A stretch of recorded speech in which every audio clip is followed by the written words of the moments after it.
work was always there. I'm from a Jamaican house, right? So the work ethic and the pride of the culture of Jamaican people, from my birth to today and before me, and all I've heard and all I've known to see and witness firsthand, there's a huge pride in Caribbean people. We don't like begging people for shit. We don't like begging people for friendship. We don't beg people for nothing. Being a handout type of person is not a part of our culture. Now, don't get me wrong. I ain't saying that it don't happen, because there's a few experiences that I have. When you get out the motherfucking plane in the airport of Jamaica, you got motherfuckers, hey, yo, Busta, man, give me $100 US. $100 US. Man, I want $100 Jamaica, man. I want $100 US.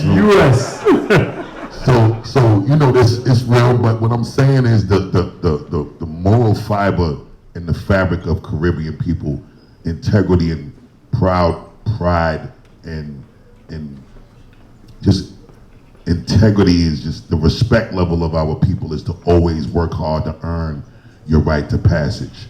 And the blessing that has really been the biggest thing for me was realizing that the first thing that I needed to do was listen. Because a lot of the times we always try to justify the shortcomings.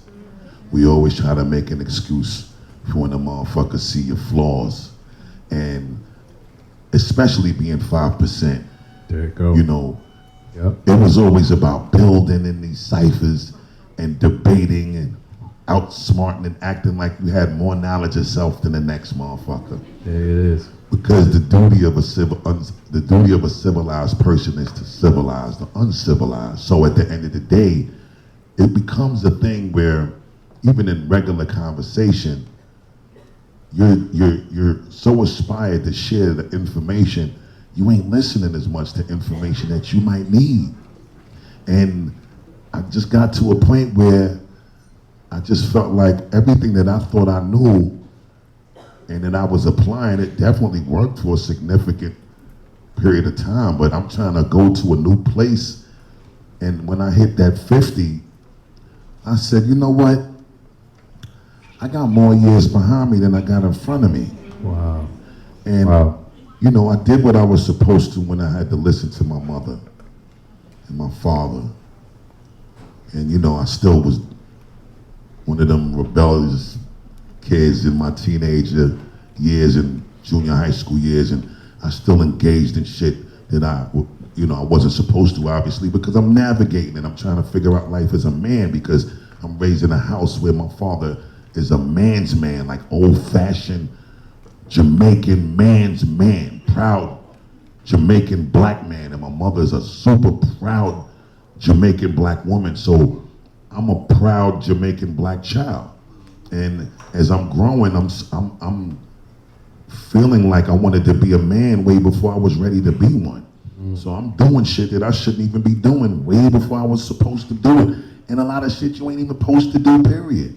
And in the process, you know, I'm realizing, like, as I'm learning and I'm growing and I'm evolving and I'm applying all of these great things, and I listen to my parents, and I lived to listen to my parents until I was able to go and live on my own and take care of my own. And I had to do what my parents felt was satisfactory to them.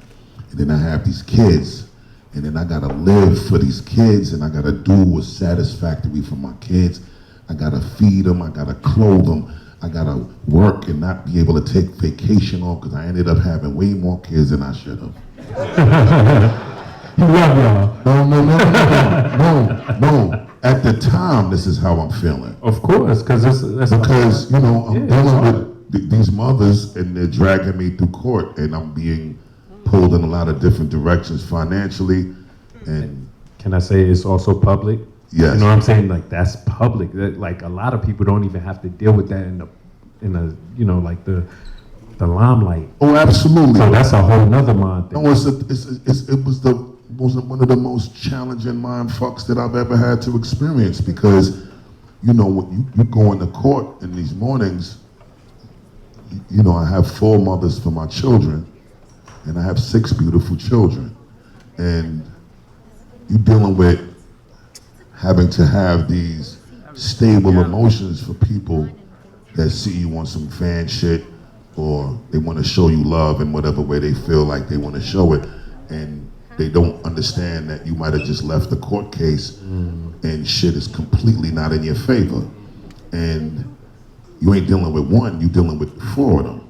And you still gotta be cool for your kids, and then you still gotta be cool for these fans, and then you still gotta be a man to make sure that the people that don't understand, and you might rub them the wrong way because they caught you on the wrong day and they get disrespectful, you still gotta defend your integrity and your respect. Right.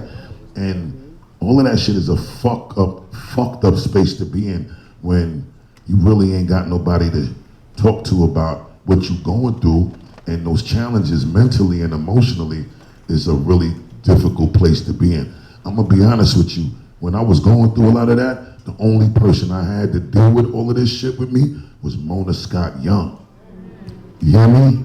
Wow. I'm gonna tell you something. Let's give it up for Mona, please. I'm gonna tell you something. There was times that I had children that I didn't even meet yet, because the vindictive nature in the relationship dynamic between me and the mother. And we was young, we wasn't ready to do that, but it happened. And the gift was the children, even though the hell was the relationship. And there would be times when I would go to shows and me and the mother wasn't on speaking terms, and the mother would just show up to the show and would create beef at the show. And it'll be right before the show. You gotta go on.